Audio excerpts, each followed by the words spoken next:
Normally നമ്മുടെ diet തന്നെ south Indian diet is much more nutritious than other state or countries. പക്ഷെ അവിടെയും തന്നെ ഇപ്പോഴത്തെ ഇപ്പോൾ വീട്ടിൽ കുക്ക് ചെയ്യുന്നത് കുറഞ്ഞു വരുന്നുണ്ട്. ന്യൂട്രീഷ്യസ് ഫുഡല്ല, റീബോയിൽ കുക്ക് ചെയ്ത് ഉപയോഗിക്കുന്നുണ്ട്. അപ്പോൾ ഫാറ്റ് കൂടാനുള്ള സാധ്യതയുണ്ട്. അപ്പോൾ ഇങ്ങനെയുള്ള ആ ഹാബിറ്റ്സ് തന്നെ നമ്മൾ അച്ചീവ് ചെയ്ത പാരാമീറ്റേഴ്സ് റിഗാർഡിങ് സോഷ്യൽ ഡിറ്റർമിനൻറ്റ്സ് ഹെൽത്ത് തന്നെ ഇപ്പോൾ ചലഞ്ചിലായിക്കൊണ്ട് വരുന്ന ഒരു സാഹചര്യമാണ് നമ്മൾ കാണുന്നത്. പിന്നെ ഈ fast food culture is catching up very fast. Home delivery ഒക്കെ വരുമ്പോൾ എല്ലാം ന്യൂട്രീഷ്യസ് ഫുഡല്ല, ജങ്ക് ഫുഡാണ്. അപ്പോൾ അങ്ങനെ വരുമ്പോൾ അത് it has a teaching effect on the health of the people and public. Government തന്നെ ഈ നമ്മുടെ ഇൻവെസ്റ്റ്മെൻറ്റ് കുറവാണെന്ന് നമ്മൾ പറയുന്നുണ്ട്. ഈ ഇൻവെസ്റ്റ് ചെയ്തതിൽ തന്നെ പ്രൈമറി ഹെൽത്തിന് വേണ്ടിയിട്ട് ഇയർ മാർക്ക് ചെയ്യുന്ന എമൗണ്ടും വളരെ കുറവാണ്.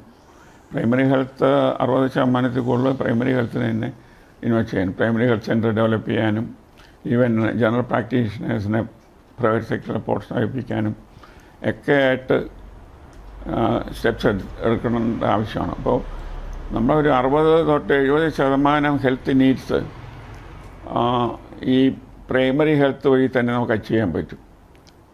ഒരു 30-40% ഉള്ളൂ ടെർഷ്യറി കെയറോ അതിനുപരിയായിട്ടുള്ള രീതിയിൽ പോകേണ്ട കാര്യമുള്ളൂ. കേരളത്തിൽ ഡിമെൻഷ്യ, അൽഷിമേഴ്സ് ഇങ്ങനത്തെ അസുഖങ്ങൾ കൂടി വരുന്നതായിട്ട് കാണുന്നുണ്ട്. അത് പണ്ടും ഉണ്ടായിരുന്നോ, ഇപ്പോൾ ഡിറ്റക്ട് ചെയ്യുന്നതാണോ? ബേസിക്കലി അതാണ്, ഡിറ്റക്റ്റ് ചെയ്യുന്നതാണ്.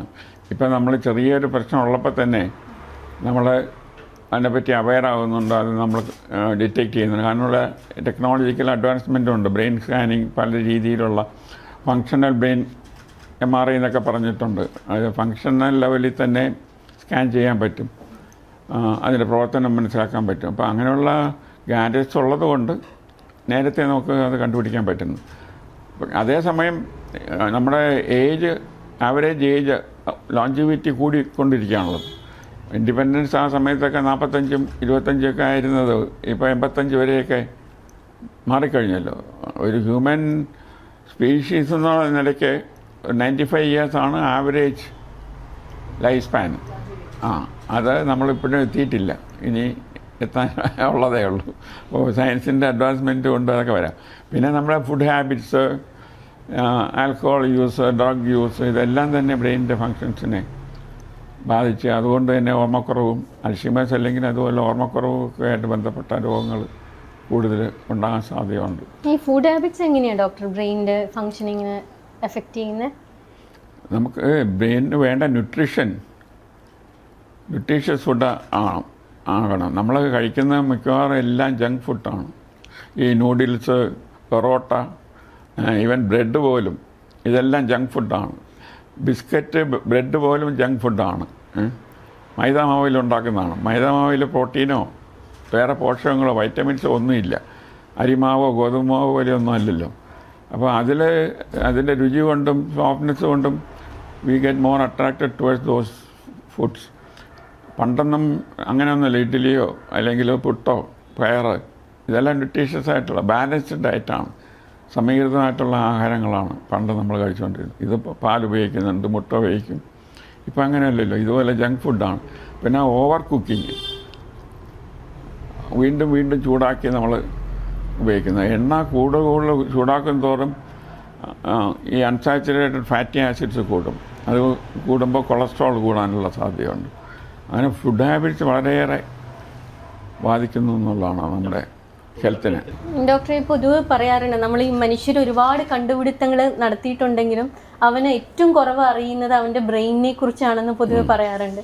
അത് എത്രമാത്രം ശരിയാണ് ആ ഒരു പറയുന്നത്? അത് വളരെയേറെ ശരിയാണ്. ഞാൻ നേരത്തെ സംസാരിച്ചുകൊണ്ടിരിക്കുകയാണ്. നമ്മളൊരു ബ്രെയിൻ ഒരു കമ്പ്യൂട്ടർ ആണെന്ന് കരുതിയാൽ കമ്പ്യൂട്ടറിനെ നമുക്ക് വെറും ഒരു ഡേറ്റ എൻട്രിക്ക് വേണ്ടി അടുത്ത് കയറ്റിയ ഡേറ്റ എൻട്രിക്ക് വേണ്ടി വേണമെങ്കിലും ഉപയോഗിക്കാം. അതേസമയത്ത് വളരെ സൊഫിസ്റ്റിക്കേറ്റഡ് ആയിട്ടുള്ള കാൽക്കുലേഷൻസിനോ ഡേറ്റ അനാലിസിസിനോ എന്തിനു വേണമെങ്കിലും ഉപയോഗിക്കാം. അപ്പോൾ ഒരു വ്യക്തി അയാളുടെ ബ്രെയിൻ എത്രത്തോളം ഉപയോഗിക്കുന്നു എന്നുള്ളതനുസരിച്ചായിരിക്കും അതിൻ്റെ ബ്രെയിനിൻ്റെ തന്നെ വളർച്ചയും നമ്മൾ യൂസ് ചെയ്യുന്നത്. നോർമലി ബേസിക് ആയിട്ടുള്ള നമ്മുടെ തലച്ചോറ് ശരീരത്തിൻ്റെ പ്രവർത്തനങ്ങൾ എല്ലാം തന്നെ തലച്ചോറാണ് നിയന്ത്രിക്കുന്നത്. നമ്മൾ ശ്വാസോച്ഛ്വാസം വിടുന്നതും സംസാരിക്കുന്നതാണെങ്കിലും ഹൃദയത്തിൻ്റെ സ്പന്ദനമാണെങ്കിലും എല്ലാം തന്നെ ബ്രെയിനാണ് തീരുമാനിക്കുന്നത്. നമ്മുടെ എൻഡോക്രൈൻ ഓർഗൻസ് എല്ലാം കൺട്രോൾ ചെയ്യുന്ന ബ്രെയിനാണ്. അപ്പോൾ ശരീരത്തെ മുഴുവനും കൺട്രോൾ ചെയ്യുന്ന ബ്രെയിൻ തന്നെയാണ്. നമ്മൾ വിചാരിക്കും സ്റ്റാൻഡ് അലോൺ ഓർഗനാണ്, ഒരു കിഡ്നിയോ അല്ല ലിവറിനെ പോലെ ഒരു സ്റ്റാൻഡ് അലോൺ ഓർഗനാണെന്ന് നമ്മൾ ചിലപ്പോൾ വിചാരിക്കും. പക്ഷേ അതല്ല. Brain controls every aspect of every functions of the body, including intellectual function, എല്ലാം അത് കൺട്രോൾ ചെയ്യുന്നു. അപ്പോൾ പിന്നെ ബ്രെയിൻ ഇപ്പോൾ നമ്മൾ വളരെ ആൽബർട്ട് ഐൻസ്റ്റീനോ ഹയസ്റ്റ് ഇൻ്റലക്ച്വൽസ് എൻ്റെ ബ്രെയിനും സാധാരണ ഒരു വ്യക്തിയുടെ ബ്രെയിനും നമ്മൾ നോക്കുകയാണെങ്കിൽ അതിൻ്റെ തൂക്കവും അതിൻ്റെ ആകൃതിയും വോളിയും ഒക്കെ ഏകദേശം ഒന്ന് തന്നെയാണ്. പക്ഷെ അത് എത്ര നമ്മൾ ഉപയോഗിക്കുന്നു എന്നുള്ളതനുസരിച്ച് ഈ ബ്രെയിനിനെ കുറിച്ച് ഇപ്പോൾ നമുക്കിപ്പോഴും ഒരു പൂർണ്ണമായ ഒരു ഐഡിയ ഉണ്ടോ? ഏറ്റവും മനുഷ്യൻ ഇപ്പോഴും ശാസ്ത്രത്തിന് ഈ സയൻസിനെ സംബന്ധിച്ചോളം nobody should think that you know everything or the existing science can interpret everything എന്നുള്ള തോന്നൽ തെറ്റാണ്. കാരണം ഇത് സയൻസ് ഇവോൾവ് ചെയ്യുന്നതനുസരിച്ച് നമ്മുടെ ഇൻ്റർപ്രിട്ടേഷനും understanding of body disease and organs is taking place. പണ്ടൊക്കെ ബ്രെയിൻ എന്ന് പറയുന്നത് നമ്മൾ മാവ് കുഴച്ച് വെച്ച ഒരു സാധനം പോലെ തൊട്ടാ താന്നു പോകുന്ന പോലെ ഒരു മാവ് കുഴച്ച് വെച്ച പോലെ ആണെന്നുള്ളൊരു ധാരണയായിരുന്നു. ഇലക്ട്രോൺ മൈക്രോസ്കോപ്പൊക്കെ വന്നതിന് ശേഷമാണ് നമുക്ക് മനസ്സിലാക്കാൻ പറ്റിയത് ശരീരത്തിലെ തലച്ചോറിലെ ഓരോ ന്യൂറോൺസും ഏകദേശം 2 ലക്ഷത്തിൽ കൂടുതൽ ന്യൂറോൺസ് ഉണ്ട്. അതിന് എല്ലാ ന്യൂറോൺസിനും ഒരു ഏറെ ഡെൻഡ്രൈറ്റ്സിന് ചെറിയ ചെറിയ ശാഖകൾ ഉണ്ടെന്നിപ്പോൾ നമ്മൾ മനസ്സിലാക്കാൻ പറ്റി. ഈ ശാഖകളും വേറൊരു ന്യൂറോണായിട്ട് 5000 തൊട്ട് 50,000 വരെ കണക്ഷൻസ് ഉണ്ടെന്നാണ്. അപ്പോൾ ആലോചിച്ച് നോക്കണം. അപ്പോൾ ഇത് മൊത്തം ഇൻ്റർ കണക്ഷൻസ് എടുക്കുകയാണെങ്കിൽ നമുക്ക് ഇതുവരെ ഈ തലച്ചോറിനെ വെല്ലുന്ന ഒരു കമ്പ്യൂട്ടർ നമുക്ക് ഉണ്ടാക്കാൻ സാധിച്ചിട്ടില്ല. അത്രയും എക്സ്റ്റെൻസീവ് എലോബറേറ്റ് ആണ്. പിന്നെ നമ്മൾ എത്രത്തോളം അത് ബ്രെയിനിനെ ഉപയോഗിക്കുന്നു എന്നുള്ളത് അനുസരിച്ചായിരിക്കും. You can put it into use as your requirement എന്നുള്ളതാണ്. അപ്പോൾ നമ്മൾ പലപ്പോഴും അതിൻ്റെ ചെറിയൊരു ഭാഗം മാത്രമേ ഉപയോഗിക്കുന്നുള്ളൂ എന്നുള്ളതാണ്. നമ്മൾ ഉപയോഗിക്കുന്ന ഭാഗം കുറച്ചുകൂടെ കൂടുതൽ ഡെവലപ്ഡ് ആയിരിക്കും. ഒരു ആവറേജ് ഹ്യൂമൻ ബീയിങ്, ഒരു കോമൺ മാൻ എത്ര പെർസെൻറ്റേജ് ഓഫ് ബ്രെയിൻ യൂസ് ചെയ്യുന്നുണ്ട് അയാളുടെ ലൈഫ് ടൈമിൽ? ഒരു 20% കൂടുതൽ നമ്മൾ നോർമലി യൂസ് ചെയ്യാറില്ല. During the entire life 20% at A given time നമ്മുടെ ഫങ്ഷൻസ് നോർമലി. കാരണം കുറേയൊക്കെ ഓട്ടോണോമിക്കാണ്. ഈ ഹൃദയസ്പന്ദനവും ശ്വാസോച്ഛ്വാസവും ബാക്കി പലതും ഓട്ടോണോമസ് ആയിട്ട് നടന്നുകൊണ്ട് നമ്മൾ അതിൻ്റെ പുറത്ത് കൺട്രോൾ ഇല്ല. പിന്നെ യോഗീസൊക്കെ ക്ലെയിം ചെയ്യുന്നുണ്ട് ഈ ഓട്ടോണോമസ് നെർവസ് സിസ്റ്റം അവർക്ക് ബ്രീത്തിങ് കൺട്രോൾ ചെയ്യാം, പൾസ് റേറ്റ് കൺട്രോൾ ചെയ്യാം, റെസ്പിറേറ്ററി റേറ്റ് കൺട്രോൾ ചെയ്യാം എന്നൊക്കെ പറയുന്നുണ്ട്.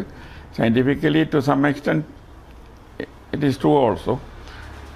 അത് നമ്മൾ അങ്ങനെ you have to work on it and try to control the autonomous nervous system. അത് ഒരു ബ്രെയിനിന്റെ പവർ കൂട്ടാൻ പറ്റുമോ?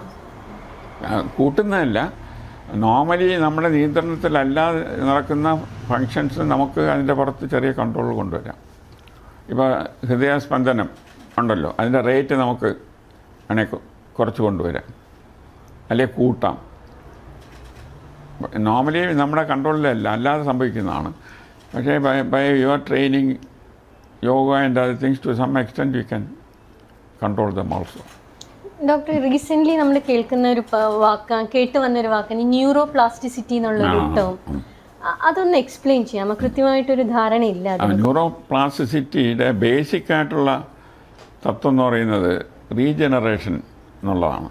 ഇപ്പോൾ ശരീരത്തിലെ എല്ലാ അവയവങ്ങളും റീജനറേഷൻ കപ്പാസിറ്റി. ഏറ്റവും കൂടുതൽ റീജനറേഷൻ നടക്കുന്നത് നമ്മുടെ തൊലി. നമ്മൾ ഒരാഴ്ച കുളിക്കാതിരുന്നാൽ പാട പോലെ തൊലിയും കളയിപ്പോവും. നമ്മൾ ഡെയിലി വൃത്തിയാക്കുകയും കുളിക്കുകയും ചെയ്യുന്നതുകൊണ്ട് നമ്മൾ അറിയുന്നില്ല. This is happening every 24 hours. നമ്മുടെ ആമാശയവും ഈ കോളനും ചെറുകുടലും അകത്തെ ഏറ്റവും അകത്തുള്ള ലൈനിങ്ങും 24 മണിക്കൂറിനിടയ്ക്ക് വീണ്ടും മാറിക്കൊണ്ടിരിക്കും. പേശികളൊക്കെ അത്രയും ഫാസ്റ്റ് ആയിരിക്കില്ല, കുറച്ചുകൂടെ സ്ലോ. പക്ഷേ റീജനറേഷൻ എല്ല് പൊട്ടിക്കഴിഞ്ഞാൽ അത് 6 ആഴ്ച കഴിയുമ്പോൾ അത് യുണൈറ്റ് ചെയ്യുന്നുണ്ട്. കരളും ഒരു പരിധി വരെ റീജനറേഷൻ കൊണ്ട് ഫങ്ഷണൽ റിക്കവറി കംപ്ലീറ്റ് അല്ലെങ്കിലും കുറേയൊക്കെ. പക്ഷേ ബ്രെയിനിനെ സംബന്ധിച്ചോളം അത് റിക്കവറി ഇല്ല എന്ന് പറയാൻ പറ്റില്ല. പക്ഷേ just like other organs it is not happening. അതിന് പ്രധാന കാരണം ഇതാണ്, ഈ ബ്രെയിനും ിലുള്ള കോശങ്ങൾ തമ്മിൽ, ന്യൂറോൺസ് തമ്മിലുള്ള ഇൻ്റർ കണക്ഷൻസ്, ഒരു 50,000 കണക്ഷൻസ് റീ എസ്റ്റാബ്ലിഷ് ചെയ്യുക, ഒരു കേടായ ഒരു ന്യൂറോൺ 50,000 കണക്ഷൻ റീ എസ്റ്റാബ്ലിഷ് ചെയ്യുക എന്ന് പറയുന്നത് വെർച്വലി ഇമ്പോസിബിൾ എന്ന് തന്നെ വേണേലും നമുക്ക് പറയാം. പക്ഷേ അതേസമയം ഈ ന്യൂറോ പ്ലാസ്റ്റിസിറ്റി എന്ന് നമ്മൾ പറയുന്നത് നമ്മുടെ ബ്രെയിനിലെ പല സർക്യൂട്ടുകളും ഇതുപോലെ ഇൻ്റർ കണക്ഷൻസും ഒക്കെ പല സർക്യൂട്ട്സ് ഉണ്ട്. ഇതെല്ലാം നമ്മൾ യൂസ് ചെയ്യുന്നില്ല. നമ്മൾ ബേസിക്കായിട്ടുള്ള ചില സർക്യൂട്ട് നടക്കാനും പേശികളുടെ മോട്ടോർ ഏരിയയിൽ നോക്കുകയാണെങ്കിൽ നടക്കാനോ സംസാരിക്കാനോ ഇതുള്ള ചില ബേസിക് സർക്യൂട്ട് മാത്രമേ നമ്മൾ ഉപയോഗിക്കുന്നുള്ളൂ. പക്ഷേ അതിന് കേട് വരുമ്പോൾ ഈ മറ്റുള്ള സർക്യൂട്ട്സ് ഉണ്ടല്ലോ, ഉപയോഗിക്കാതെ കിടക്കുന്ന ഡോർമെൻ്റ് ആയിരിക്കുന്ന സർക്യൂട്ടിനെ നമുക്ക് ആക്ടിവേറ്റ് ചെയ്യാൻ പറ്റും. അതാണ് പ്ലാസ്റ്റിസിറ്റി എന്ന് പറയുന്നത്. കാരണം ഒരു ഫങ്ഷണൽ ലോസിനെ to what extent you can compensate എന്നുള്ളതാണ്. അത് through the process of plasticity it can happen. പണ്ട് നമ്മൾ കരുതിയിരുന്നത് ന്യൂറോൺസ് ഒരു പ്രായം കഴിഞ്ഞാൽ അതെല്ലാം പൊഴിഞ്ഞു പോകുന്നു എന്നുള്ളതാണ്. അപ്പോൾ ഇപ്പോഴത്തെ ലേറ്റസ്റ്റ് പറയുന്നത് പൊഴിഞ്ഞു പോകുന്നില്ല, ഇനാക്റ്റീവ് ആകുന്നുണ്ട്. Just because you are not use. ഇപ്പോൾ ഡിമെൻഷ്യ എന്നോ മെമ്മറി ലോസ് എന്നൊക്കെ പറയുന്നല്ലോ, ഇതെല്ലാം നമ്മൾ ബ്രെയിന് ഉപയോഗം കുറയ്ക്കും തോറും ഇത് കൂടുതൽ ബാധിക്കും എന്നുള്ളതാണ്. അപ്പോൾ ബ്രെയിൻ എത്രത്തോളം ആക്റ്റീവായിട്ട് നിങ്ങൾക്ക് വെച്ചുകൊണ്ടിരിക്കുമോ അത്ര നാളും ഇൻ്റലക്ച്വൽ ഫങ്ഷനും ഓർമ്മയും ബാക്കിയെല്ലാം നമുക്ക് ഇൻടാക്റ്റായിട്ട് നിലനിർത്താൻ സാധിക്കുന്നു.